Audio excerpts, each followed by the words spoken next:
Hello, everyone, and thank you for joining us today. I'm Jennifer Schaus, and we're coming to you live from Washington, D.C. We hope as you listen remotely that you and your families are safe and also healthy. We continue in our special COVID contracting webinar series, and today bring you a more in-depth look at the Defense Production Act, or DPA. A quick blurb about us. We provide professional services for U.S. federal government contractors, including proposal and pricing support, contract administration, and assistance with GSA schedules. We work with product companies, service companies, and software firms. You can find more information on our website about our services. And please note our website now includes a COVID contracting section.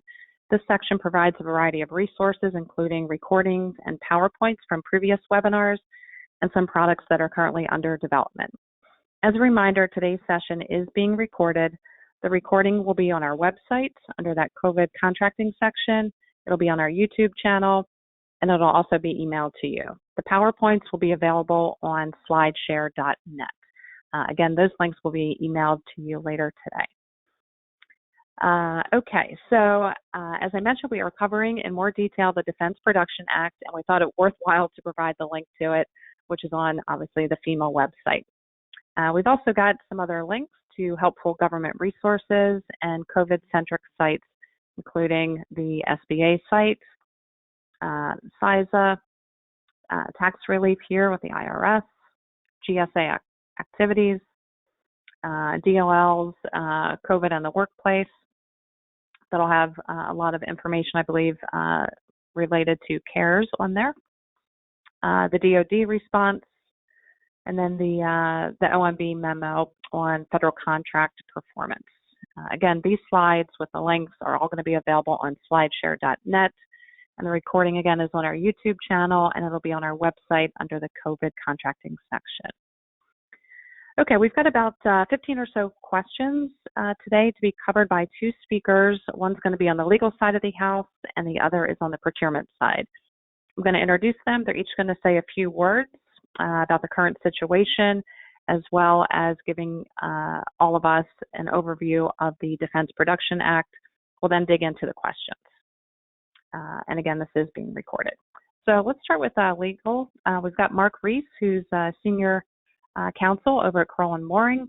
Mark, thanks so much for joining us today, and I'll pass the floor over to you now.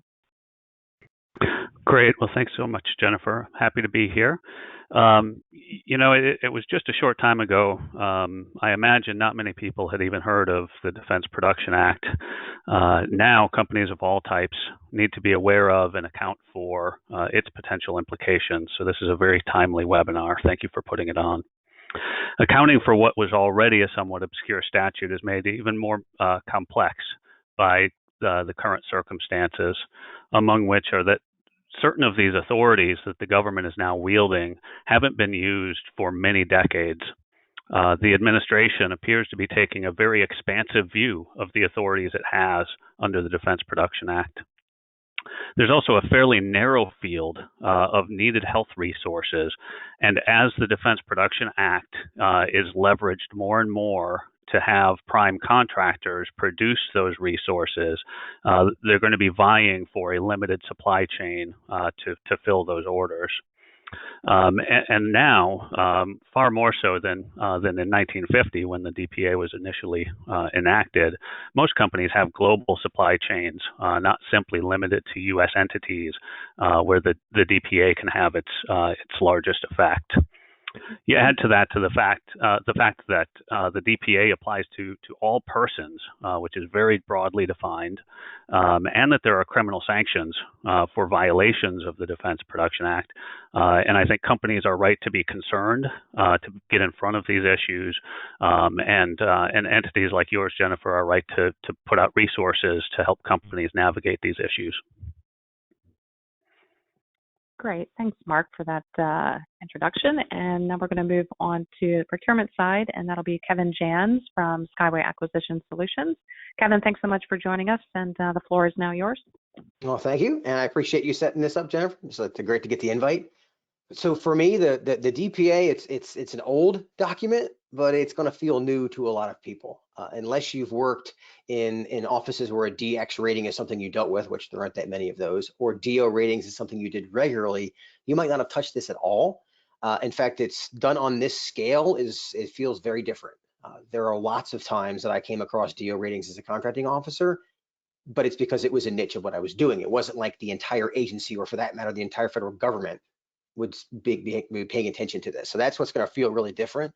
The three big pieces of the DPA, of course, there's the compulsory contracts where the president can say, you shall do this.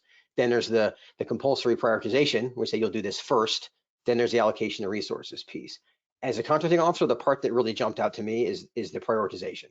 And that's where I think a lot of the conversation is going to be around the DPAS program, the Defense Prioritization Authorization System, which basically says you got to do this first. That's going to be a challenge for contractors because it's going to run in, or could run into, conflicts with the contracts you already have with private companies, with state and local governments, with foreign organizations that also want your stuff.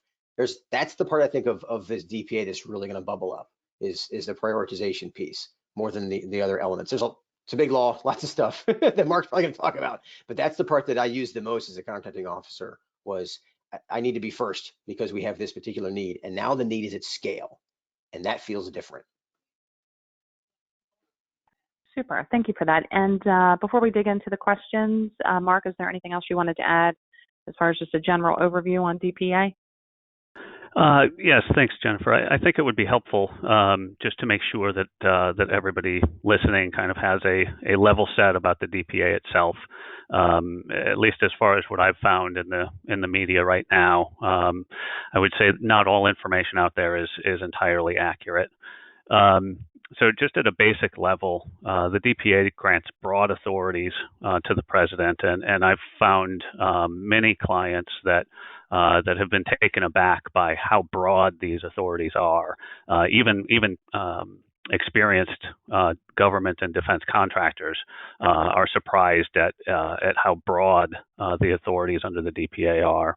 And the president has those authorities for exactly these types of scenarios that we're facing today, to marshal the domestic industrial base in interests of national security. In general, the DPA provides the president authority. Kevin touched on three of those. Forcing persons to accept certain contracts and then prioritize their performance over others, even over previously accepted government and commercial contracts, as Kevin mentioned. And also the authority to allocate scarce materials and direct where those items are going to be flowing in the supply chain. Another authority is to establish incentives for the domestic industrial base to increase production capacity through the guarantee of loans, through the actual issuance of loans, and for doing things like committing to purchases so that companies can rely on the government's stated intent to buy certain things. In fact, the government even has the authority under the DPA to procure and install equipment in contractor facilities to help increase that production capabilities. And then another, perhaps limited in application, but the authority has been recently delegated to HHS, Health and Human Services, the authority under the DPA to approve certain voluntary agreements by industry. And what that authority really does is it allows industry experts to collaborate in ways that may cause them problems under the antitrust statutes, absent this specific DPA authority. In its modern but pre-pandemic configuration, the president delegated the DPA authorities that mostly in the priorities and allocations space to several department and agency heads, and that was done through Executive Order 13603 in 2012. Those departments are Agriculture, Energy, Health and Human Services, Transportation, Defense, and Commerce, with each of those agencies having cognizance over the resources within their specific areas of expertise. And until this current pandemic, the real use of this authority was in a small subset of defense contracts, as Kevin was mentioning, that were placed under actual Department of Commerce regulations, interestingly enough, called the Defense Priorities and Allocation System, or DPAS.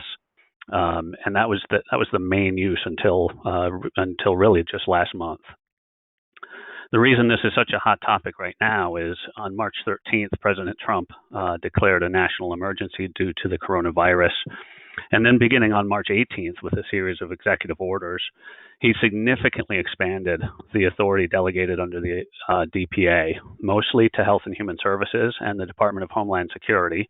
And just a note that will kind of run through the presentation today, Department of Homeland Security, or DHS, uses its authorities through FEMA, and that's the slide that Jennifer had up earlier, such that most of these DPA authorities have now been expressly delegated for purposes of responding to this pandemic. For example, Executive Order 13909 addressed HHS's authority to prioritize contracts and allocate resources specifically to respond to the pandemic. A few days later, Executive Order 13910 addressed HHS's authority to designate certain materials as scarce and prevent hoarding and price gouging of those materials. And then Executive Order 13911 addressed new authority for HHS and DHS to leverage those incentivization programs that I mentioned of the loans and the loan guarantees, and to approve those voluntary agreements that I mentioned. And also specific to DHS, a new delegation of allocation authority that it didn't previously possess. And then, of course, there have been a number of other presidential issuances as well, some directed at specific companies most folks have probably seen. And with that, I've probably droned on enough, and I'll turn it over to Kevin. Okay, great. And before I hop over to Kevin, I just want to apologize for the typo on your email there, but I think most people can figure out what it should be. So, Kevin, over to you for any thoughts on DPA. Yeah, I think Mark covered it really well. And the point of that was there are so many layers to this, and much of it's been delegated. But that idea of the DPA applying to civilian agencies through the FEMA, that's something that it was kind of new. When you think about that information is new to people when you haven't dealt with prioritization of work. It's not something that normally happens on the commercial side. And in fact, I'd personally never seen this outside of my work on the DoD side. And so it's going to feel very different. And I think that just educating yourself, and I like how Mark said, you may be taken aback by how far this could go. And you kind of understand why the president is sometimes aware of the language he uses when he says, I'm not going to use the whole law. Because if you read into the whole law, I mean, it is far reaching. How it gets implemented, what actually happens, that's more to be seen. But yeah, it's one of those things that I think we're going to learn a lot about it. How it's actually implemented over the next couple of months, and the delegation is going to make things move quickly. But I think the biggest thing for contractors to be worried about, or maybe that's probably the wrong way to say it, be aware of, is this is something that may impact you. And if you don't know anything about it, this is not something you want as a surprise. To find out that you have a rated order that has to move to the front of line in your factory, that's not something you want as a surprise. So the more educated you get now, the better. Great, thanks, Kevin. Okay, and now we've got our questions that you guys sent in through yesterday. So we've got, like I said, about 15 or so of these, and we'll start with Mark. So while the Defense Production Act DPA is only applicable to companies within the U.S., what is its reach to foreign wholly owned subsidiaries of U.S. companies? Mark? Thanks, Jennifer. Just to set that straight, it is true it's only applicable to the United States. The DPA includes a specific provision about its territorial application, and that it applies within the U.S. The next step in analyzing the question is that the DPA generally applies to persons. And as I mentioned a few minutes ago, that term is defined very broadly to include individuals, corporations, partnerships, associations, any other group of, it actually says any other group of persons. So I'm not sure what entity might be left out of this definition. And then the next step is where jurisdiction lies, and that lies in the U.S. So I think in general, it's pretty solid ground to say it applies in the U.S. Now, what are those requirements? Well, it's to meet these orders if you are capable. And so to get to the reach of this question, the ultimate answer is it's unclear. The action would have to be taken against that U.S. company for not doing what it is capable of doing to meet the requirements of the DPA. And so what we're not talking about within the reach of this question is just foreign members of a supply chain, right? Because the U.S. company would have no authority to direct those other entities, those foreign, completely separate companies, to do actions on its behalf. But if the U.S. entity actually does control that other entity, there could be an argument made that the reach of the DPA would force the U.S. company to take that action and leverage its foreign company. I would tell you that that's a stretch, and I would imagine any U.S. company facing that would be going through a pretty staunch analysis about its potential defenses against those sorts of actions. But as I mentioned off the bat, we're seeing interpretations of the DPA quite broadly from the current administration, and so I would not assume that this sort of an action or this sort of a use of the DPA would be automatically off limits. Okay, great, thank you. Number 2, are there specific capabilities related to COVID-19 that would be a good fit for the DPA, Title III authorities, and future funding opportunities? Kevin? So it's a wide open question. So I'm going to attack it from the perspective of where is the opportunity, and the opportunity is wherever you see in the news where the opportunity is, right? But I would think in terms of what do you know your customers need? What do you know a potential customer needs? So don't lean on the DPA to show you what they need. The idea of them calling you to say, hey, you've never made this before, you never sold it to us before, but I need you to start making it now. Okay, that's going to happen to Ford Motor Company and those kind of, but to most contractors, that's not going to be the case. The better situation is know that they need it and put yourself in the supply chain, be the path of least resistance is what we talk about a lot of times. Put yourself in the position to say, okay, I know this is something that would be, could be, should be bought using DPA authority. I make it. I need to tell somebody so that I can be the solution. And if you're already making it, or if you can manufacture, if you can tweak your factory to make it, or tweak whatever you do to solve the problem. So don't think of it as the DPA to be a path that's going to beat to your door. Think of it being it's an illuminating opportunity for you.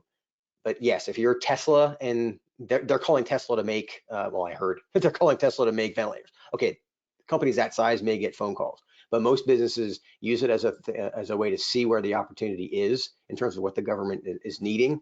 And then in future funding opportunities, the DPA, if again, you don't need the DPA if you're future funded it because you know you're going to need it. So that's the thing about the DPA. It's more of a in case of emergency, do this. Well, if future funding, you're planning for it to be there. So that question is much more a matter of where do we think the opportunity is going to be? And I can give you 100 different answers, but think about what do we think the economy is going to look like? What do we think the stockpiles of ventilators and medical equipment will look like? I mean, right now that's the need. But 3 months from now, when we fix the ventilator need, then we're gonna have a stockpile of them. So then there's gonna be a different problem. Could be supply chains, could be who knows. So at this point, it's a little early to I can give guesses, but anybody can guess. But I'd say right now, use the DPA more as a tool to say, okay, this is where the light is shining. Am I there? Can I move myself there? As opposed to waiting for them to come to you. I hope that answers the question well. Great answer, thank you. And number 3, is everything under the DPA procured via FEMA? And Mark, over to you for this. No. FEMA is not the only agency, and actually until very recently wasn't even one of the primary agencies to be procuring items or issuing rated orders or taking the various other actions under the DPA. Right now, it's a combination. The two leading agencies that I've encountered are HHS, Health and Human Services, and FEMA. But the Department of Defense is continuing to use its authorities. There's certainly scuttlebutt here in Washington about the administration using the Department of Defense and its vast capabilities in a much more significant manner to assist HHS as the lead agency here. And so there's another handful of agencies that have authorities that I mentioned earlier under the DPA. And so there may be opportunities far beyond FEMA. Okay, great, thank you. And number 4. We're going to give you both a chance to chime in here. So while priority ratings in contracts have been common, how often has the government utilized allocation actions when invoking the DPA prior to this pandemic? Mark? Well, the answer to that is not very often. According to a recent report by the Defense Production Act Committee to Congress, no allocation action has been taken since the end of the Cold War. I will say there is, for those in the aviation industry, there is a program called the Civil Reserve Air Fleet, which is managed by Department of Transportation, which takes at least some of its authority from this allocation principle under the DPA. That's a program where civilian aircraft augment Department of Defense military air capabilities in times of large deployments and other significant needs. But in terms of just generally leveraging the allocation authority, as we're seeing happen now under the DPA, it has been quite some time. Great. Kevin, anything you want to add here, please? Just to jump on the fact that the rating system, that's common. It happens, but it's at the micro level, right? So it's one contract at a time kind of stuff, or one system at a time. So the importance of some of the things that fall under the DPA have been used, but to Mark's point, like this, us all talking about it, as far as I can remember, has never happened. So that's the part that's new.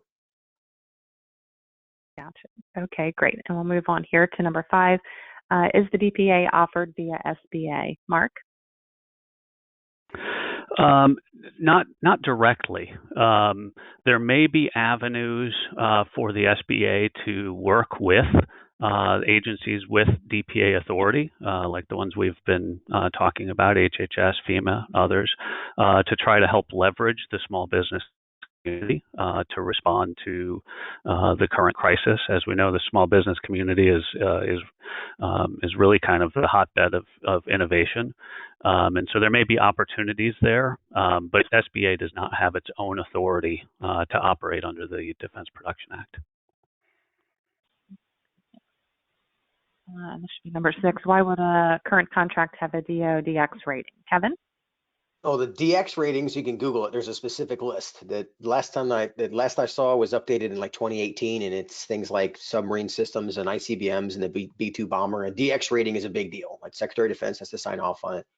DO ratings tend to be, like when I worked at Special Operations Command, a good number of the things, I don't quote me, I think it's like block 13 on the front of your contract will say this is a DO rated contract. And then there's a DO rated clause, there's a DPAS clause that goes in your contract that you may never have thought about needing, because I can think of 2 times in my whole career that I actually used it, but it was there a lot. And the reason this is such a hot button item is because we think that there's a need to have a priority of the equipment we have. For Special Operations Command back in 2009, I needed to have this equipment, whether it's body armor or weapons or whatever, right? But think about, like, zoom out for a second, think about what is it supposed to be doing? Well, it's setting it up so that this particular customer doesn't have to ever wait to get your help. Well, if you think in terms of that, you know what that customer needs. You know that Special Operations Command needs your stuff now. So the mindset's already there. So that's why you shouldn't have to use this. So why it would be in a current contract is because there's a need in the policy structure of we need to be able to make sure we have this coming. But as a contractor, they shouldn't have to ever invoke it. And again, that's what's different now. The need changed so fast that all of a sudden we need all these things we didn't need so many of. But realistically speaking, if you find that clause in your contract, that it shouldn't surprise you, number 1. And then number 2, just deliver all the time for your customer like you expect, and it's rarely going to be an issue. Great, thanks. And what is the genesis of the DPA? Mark? Well, so this actually arose, and it's handy when they do this with statutes, and they put the year of the act right in it for us. So this is the Defense Production Act of 1950. That's when it was initially enacted. it was inspired by War Powers Acts in World War II, and I imagine most of our listening audience wasn't around back then, but at least in a working capacity. But if you've learned about that era and the significant national energy behind that war effort. Following the end of World War II, those War Powers Acts expired; they lapsed, and we entered into the Cold War period, and then shortly thereafter into Korea. And President Truman really put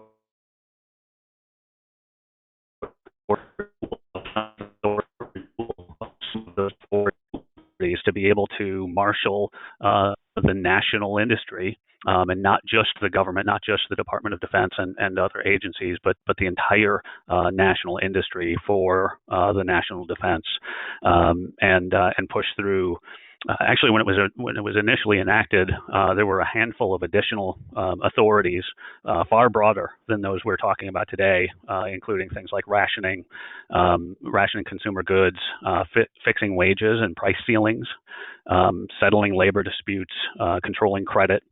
Those sorts of additional powers that have since lapsed. Those actually were let go in 1953, and then over time, the rest of it has changed a little bit, but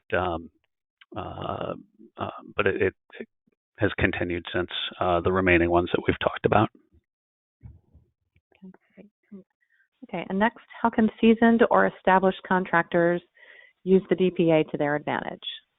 Mark? Kevin, why don't I let you take this one first?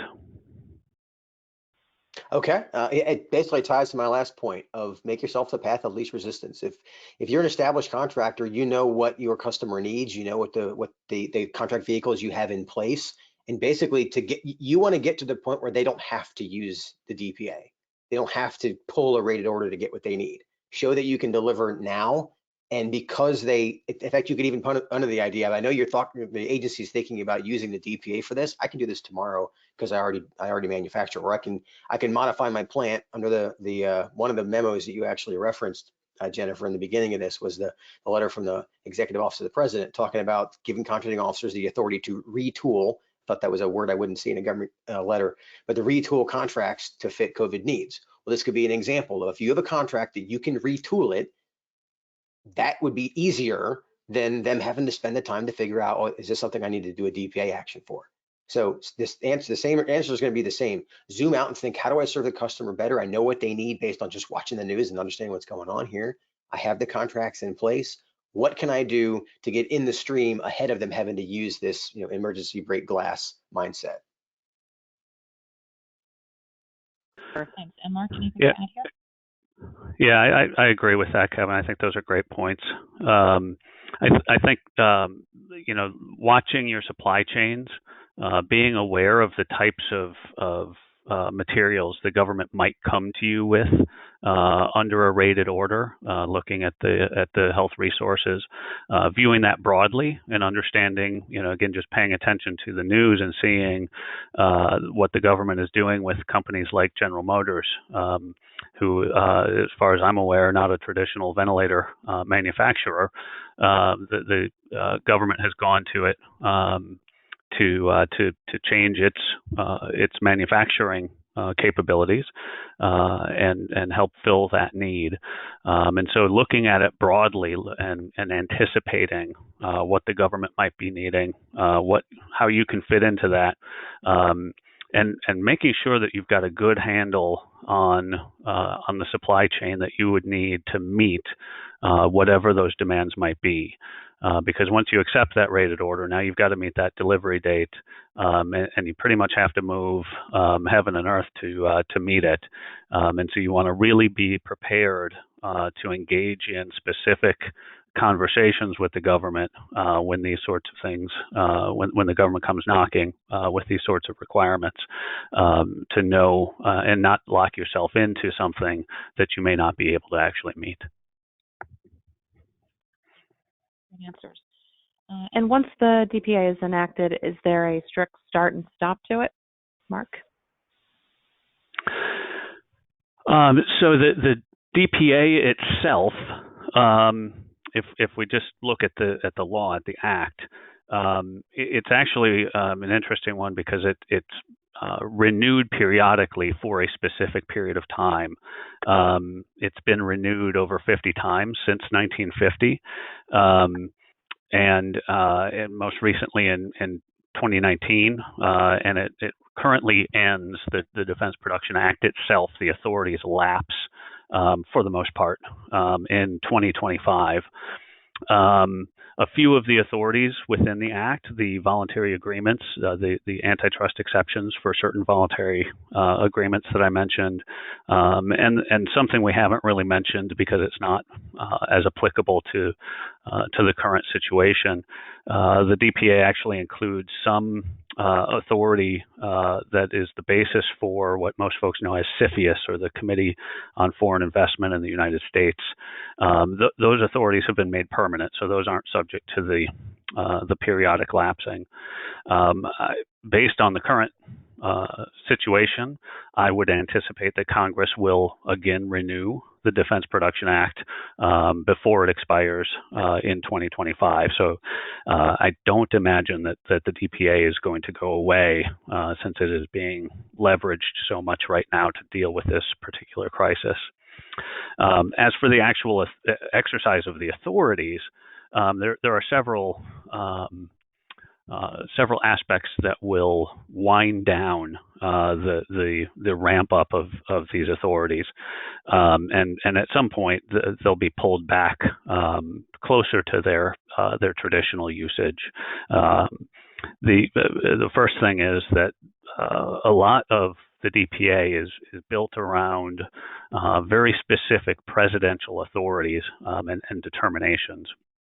But most of those have an exception during times of presidential or congressionally declared national emergencies. And so we're, of course, in one of those right now. The president declared that on March 13th.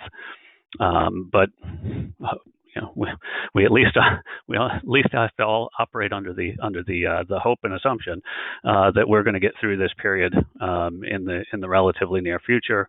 That national emergency declaration will have an end point to it, and at that point, the exercise of the authorities by the executive agencies will naturally be more difficult because each of them will require a new determination of some sort by the president.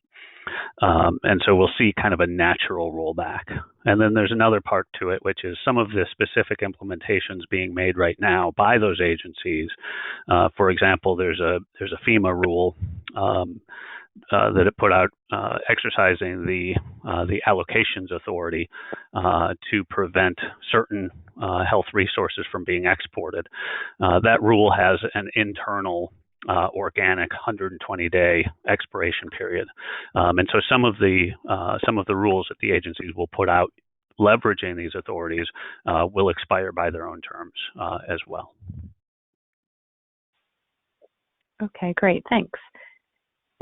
And Kevin, over to you for the next one here. Why would a new contract have a DO or DX rating? Basically, on a lot of what I talked about, where there's history that this is something we need to have. Again, DX rating is not something that just happens. DO rating, some offices, some agencies, there is a common theme that they're going to have DO ratings, but it's based on the need to make sure this gets delivered, right? And again, as a contracting officer looking at this in the perspective, I should be awarding this to companies who I know can deliver. And so that's going to be the theme that you should laser in on is, I need to know that you can actually do this, particularly in a new, if it's a new something that you're doing, it's a new contract that you've not gotten before, it's a new work that you're doing. I need to know you can actually do it, because why a new contract gets a DO rating is I need to have it, and you know that this is going to get done. And if I have to line jump other people in your supply chain, or sorry, your customers in your chain, I need the ability to do that. But go back to the point of, set yourself up so they don't have to implement this. This is more of a safety net, which we're implementing like crazy right now. Okay, great. And our next question goes to Mark. How are you seeing rated orders being used in response to the pandemic? Yeah, I would piggyback from Kevin's last question into this one. I think so. I think in general we're seeing agencies that are fighting this pandemic right now. They're issuing these rated orders whether they think they really need to or not. They're going to leverage that authority, if nothing else, so as to not be second guess down the line if they issue a contract and the contractor misses the delivery date. They at least are going to want to have leveraged this authority to have that that hammer, if you will, over the contractor, and demonstrate that the contracting folks used the authorities they had to get the required goods and services in the time they need them.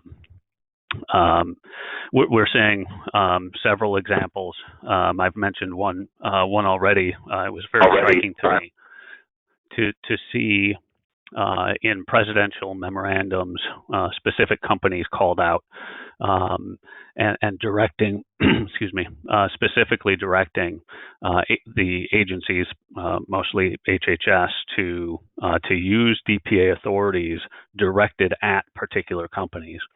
I think one important part to note about that is I don't think there's any need for that, right? Once the president delegated the authority to the agency to use that authority, the agency can determine then which entities are positioned to fill those orders.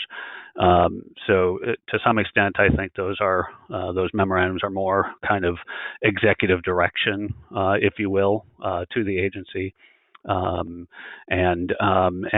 to be frank, to some extent, publicity to show the country that the administration is bringing in the largest companies that we have in the country to help in this effort. It was just recently announced earlier this week, if the days are running together, but if I recall correctly, it was earlier this week that it was announced the government had issued over $1 billion in contracts to GM and Royal Philips for ventilators, and specifically stated that those were issued under the DPA. And we know there are many other companies that have been contacted. One of the authorities within the DPA is to allow agencies to seek information. And that information can go to capabilities. It can go to inventories and stockpiles and resources, those sorts of things. And we know that agencies are reaching out and have been for weeks, reaching out to companies of quite a varied spectrum of companies, looking for capabilities, looking for those abilities to maybe pivot what the company has been doing and do something else to help in this effort. And so we're definitely seeing the issuance of rated orders as well as the efforts to determine where else the government may be able to issue those rated orders. And since we're not even a month since the declaration of national emergency, and less a week or so less than that since the president delegated the DPA authorities. So I think the use of these rated orders is only going to rise over the next several weeks as the government tries to get ahead of this crisis. Great, thank you. And next, we had a similar question, but this one is, how can new contractors use the Defense Production Act to their advantage? I know you guys talked about existing contractors, so if someone is just entering the federal market. Kevin, if you want to take this first. Okay. The biggest risk on a new contractor, I've talked about this a couple of different places, but the authorities to move contracts faster. I can get around competition. I can get around worrying about a great price. I can get around worrying about when you're going to get it because I need it now. The requirement I'm going to get from the user. But the thing that I can't really mail it in on right now is past performance. Do I have evidence you can actually do this? So if you're a new contractor, be very leery of that. either team with somebody who has actual experience or show you have a lot of commercial experience, because a lot of the stuff they're buying right now is commercial items. So that what you need to be able to show, like Mark talked about, you sign up to that delivery date, you got to move hell or high water to get there, right? So you got to make sure that they know that you can do it. So past performance is going to be a big thing you need to hang your hat on if you're new to this. So how you're using the DPA to do that, same thing, is zoom out and say, okay, what do they need? They need it now. How can I keep them from having to use the DPA? But a new contractor specifically, be very focused on your past performance or the evidence that you can actually do this, and particularly do it as fast as we need it, at the scale we need it, et cetera. That's going to be probably the biggest thing I tell a new contractor to worry about. Okay, super, thanks. And Mark, from a legal perspective, anything to add? Yeah, I think that that was great insight. I would pivot just a little bit and just offer a different perspective on it. One issue many companies have is they don't really want to be government contractors. Becoming a government contractor most often, even under commercial contracts, comes with an awful lot of requirements that a lot of companies would rather avoid. And the DPA is interesting because one of the only ways that a company can actually reject a rated order, as I think Kevin mentioned earlier, these are compulsory contracts. The government can actually force companies to accept these contracts. But one of the ways companies can generally reject is if the government is unwilling to accept the ordinary terms and conditions under which that company provides the goods and services. And so there may be a bit of a ray of light here that would allow companies to support the effort, to make use of some of the government money that's out there and that is flowing when so much of the economy is not, without actually having to be burdened with the normal layers of government contracting. Now, I say that unfortunately somewhat academically. I think the government going in position is going to be at least to force government commercial terms and conditions on contractors. And as we've talked about a little bit, and I think just in general, I think the administration's current interpretation of its authorities under the DPA is expansive in its own behalf, and so you certainly run the risk of the political blowback if it's kind of a hard position. But that is something to keep in mind if you're approached or if you're looking at these opportunities, is to see if that's a viable path, and if some of these contracts may be available under much more favorable terms and conditions than government contracts otherwise would be. Okay, great, thank you. And then our next question, what are some current examples of uses of the other DPA authorities? Mark? Yeah, so we've talked, I think, mostly about the concept of rated orders and these compulsory contracts and the prioritization of performance of those contracts. I've talked a little bit about allocation, where the government can kind of direct the flow of materials in the supply chain, as opposed to placing orders and actually buying the items. It just kind of directs where things need to go.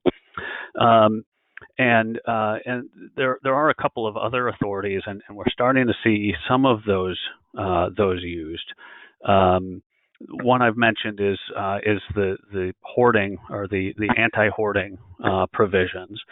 HHS has designated a variety of materials as scarce, and that designation then allows HHS to dictate how much of those materials entities can have.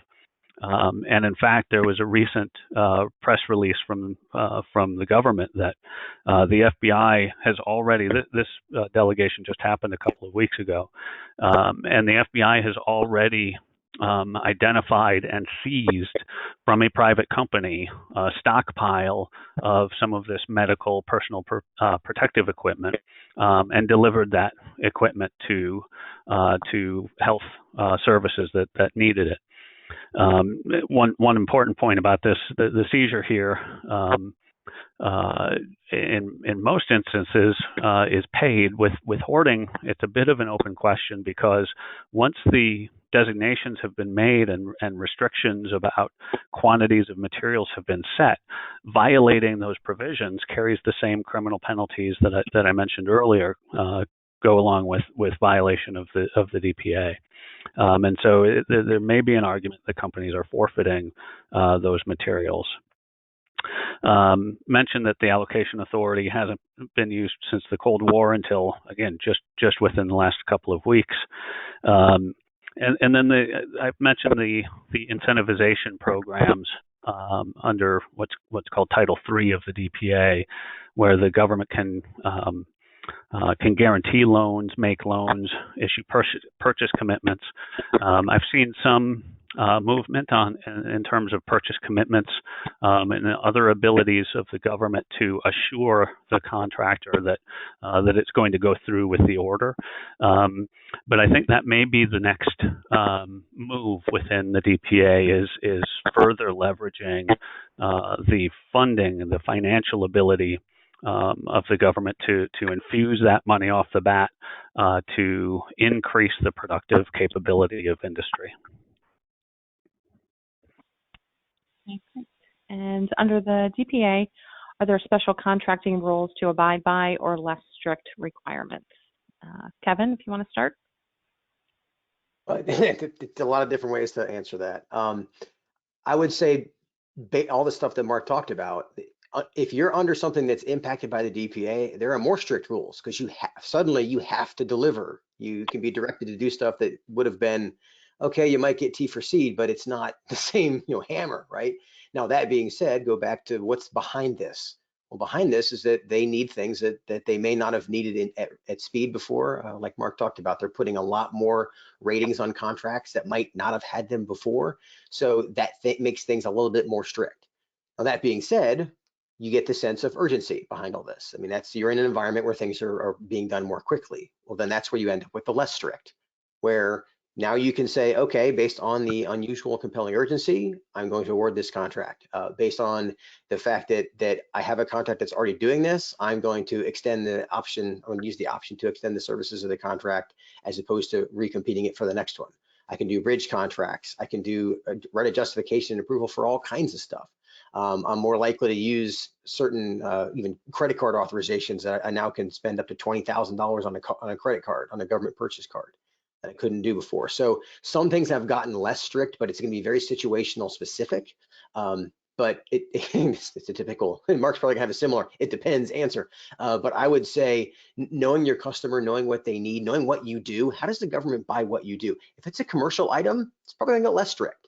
If it's something that is part of a DX rated program that may or may not be needed more of right now given the circumstances, but it might be more strict because things have happened that implement the DPA that didn't apply for a long time. So yeah, it's going to be very situational specific. Great. And anything to add, Mark? Yeah, well, first off the bat, of course, as Kevin mentioned, I'm a lawyer, so it always depends. The first couple of points I would make just harken back to what I was just talking about, that theoretically, at least, you can reject a rated order if the government is unwilling to meet the regularly established terms of sale and payment, but that the government is likely to push for at least government commercial terms. The other aspect is no matter what, at the very absolute minimum, the company is going to have to follow the applicable priorities and allocation system regulation. Most of what we're seeing now is under HHS, and so that's the Health Resources Priorities and Allocation System regulations at 45 CFR Part 101. Among those restrictions, a company may not discriminate against the government, against rated orders, by doing things like increasing the price because the government wants to jump the line. You cannot charge the government higher cost because it's a rated order. You also can't import other more restrictive terms against the government, against a rated order, than you would otherwise against another customer. And so it's very important not to try to leverage rated orders in those ways. Again, those would be violations of the DPA. As we've talked about, just to kind of talk a little bit about the nuts and bolts, let's say you're engaged in this, and you're now getting these orders. How does that actually work? So the first is, once you've accepted a rated order, you must schedule your operations, whatever that might entail, all acquisitions of needed production items, services, in a timely manner to meet that delivery requirement. So you have to structure things to be able to meet what you've agreed to, and that's particularly important relative to every other contract that you're trying to fill. The government one, you don't have to do the government order. You don't have to fill that before you fill anything else. You just can't miss your delivery date on the government order because you were trying to fill something else, even those orders that you may have received ahead of time. If you're receiving multiple rated orders, as Kevin mentioned, DX rated orders are very limited, but to the extent you have those take priority over the DO rated orders, and DO rated take priority over unrated orders. If you've already got multiple rated orders, what does a company do if it realizes it can't fill both on time? The company has to resolve that conflict in the order of the delivery date needed. So even if you received an order later, if it's needed ahead of the other one, you've got to fill that one first. Although if you knew that ahead of time, you shouldn't have accepted the latter order. If you're unable to resolve conflicts, and this is very important for any company that's dealing with rated orders, it's important to know that the agencies that implement these have folks available to help you navigate your requirements. And that's generally called the Special Priorities Assistance. And so if you're running into issues, it's very important to run up that lifeline immediately and not wait and let things get worse. In fact, if you find out that delivery will be delayed under any rated order, you've got to notify that customer, in quotes, immediately, whatever that might mean. But we know at least it means you've got to do it in writing within 5 days of knowing that you may be delayed. You've got to provide the reasons for the delay and provide the new delivery date. And remember, you still are going to be subject to contractual ramifications for those issues. The other thing to remember is if you receive a rated order from the government, you can then issue rated orders down your supply chain to help make sure that you're receiving the supplies, the materials that you need in a timely manner to meet your delivery date. And not only can you're actually required to do that to ensure that you are flowing that requirement down. Okay, great. Thanks, Mark. And we're coming around here to the home stretch with the final couple questions here. Does the DPA contracting or procurement, or do the DPA contracting or procurement rules also apply to state and local governments? So I'm not entirely sure which angle this question is driving at. So let me attack it this way. As far as whether the federal government's authorities under the DPA can be directed at state and local governments. In other words, can HHS issue allocation orders, rated orders, take other actions that affect state and local governments directly? The answer under the DPA is yes. I haven't seen a constitutional challenge where a state government has challenged the federal government's ability to do that. Given that it's about a national emergency time, I imagine it would survive that scrutiny. But yes, the federal government can take those actions that apply to state and local governments, and that's directly in the DPA itself in the definition of person, which includes expressly state and local governments. Another question we've received is whether state and local governments can use the DPA to issue rated orders and take those sorts of actions. That I think is a bit more of a gray area. I think the best reading is no, they can't. There's some statutory and regulatory interpretation basis for why I think that, but just more generally, I think it would defeat the purpose of the act. If you have 50 states, that's one of the outcries you've heard from the states recently, wanting the DPA to be invoked here, is because you've got states out there vying with each other for these materials, and I think allowing states to leverage the DPA would defeat its very purposes. Okay, super, thanks. I think on our second to last question, and Kevin, this will go to you. Is having a rating good or bad? Your rated order, I guess, there's a depends answer. I would say if I had to pick one, I'd say it's good, because it means that what you do for your customer is important. Right now, having a rated order as opposed to an unrated order means that you're more likely to get work from it. It means something that the government's interested in. So I wouldn't necessarily, the only time that it's bad is if you don't know it. It's a one block for, I know this because I went through this exercise with a small business once when they happened to ask me, what's this rated order thing? Because it was on the contract that they had. Now, granted, it was for a small item that realistically wasn't as likely to get invoked. But think about that. If you didn't know that you had a contract to supply, I don't know, masks to the federal government, and you find out that it's a rated order, and all of a sudden it has to go ahead of the other states and local municipalities and hospitals, et cetera, who want that same mask. You don't want that to be a surprise. So that's why it would be bad. But overall, I'd say it's a good thing, because it means that you are selling to your customer what they really, really need, enough for them to prioritize it and ask you to have to prioritize it later in the event that it's needed. Okay, great. And final question here, Mark, will go to you. Can you describe generally what a rated order is and how they work? Sure, and I think at this point we've covered most of it. It's really a compulsory contract. I think I like Kevin's description of it in that regards. It's a contract required by law. It allows a government agency, authorized government agency, to place an order for a certain quantity of supplies or services with any person deemed capable of performing by a date certain. And then the person must accept and deliver by that date. There's a lot of detail in there. We've talked about quite a bit of it. What does it mean to be capable of performing?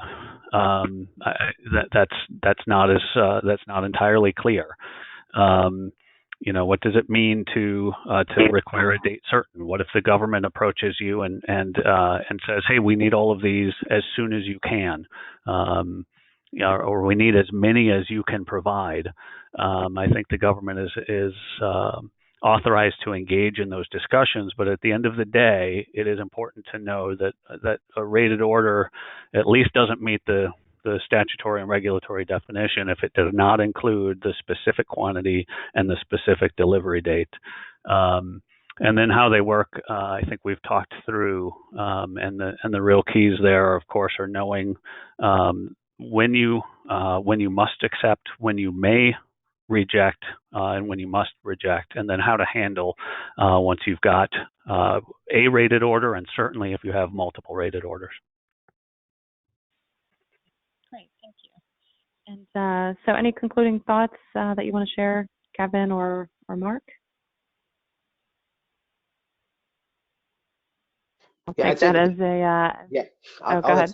I'd say the biggest thing is just make sure you have a general understanding of this, and don't be surprised if you start seeing rated orders in your new contracts. And like a lot of things, it's only a problem in your contract if you don't know it's there.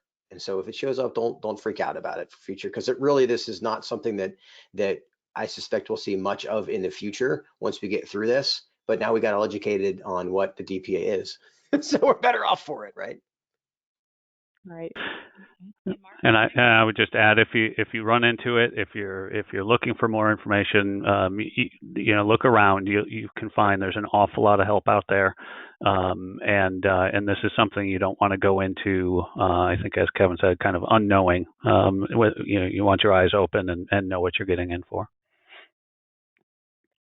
Great, thank you, and thank you both for contributing your time and your thoughts and expertise on this.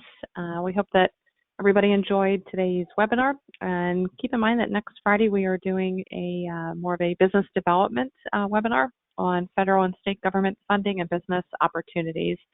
The registration link is on our website under the COVID contracting section. Today's session has been recorded. It will be emailed to you, and it will also be posted, as we said, on our YouTube channel, and the PowerPoint will be on slideshare.net. Mark will correct the misspelling on your last name as well as the email address. And thanks everybody again for joining us today. Stay healthy and enjoy the weekend. Thanks everybody. Thanks for hosting us. Have a great weekend. Thank you.